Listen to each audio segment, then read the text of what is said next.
How to create WhatsApp group link. Hey guys, welcome back to our YouTube channel and let us get started. First of all, let's go ahead and open up our WhatsApp application. Get logged into your WhatsApp account number. Now, in order to create group link, let's go ahead and open our group.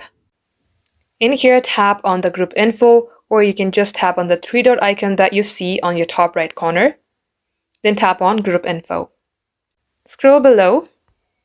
Then here you will see add members or invite via link. Go to the second option that says invite via link, and you can either send the link directly to all the WhatsApp users or just copy the link. Once you copy the link, you can go ahead and open up any chats in the WhatsApp, paste the link there, and when somebody clicks onto that link, they will directly be joined onto your WhatsApp group. Just like so. This is how you can do the same as well. Thank you for watching. We will catch you up in our next upload.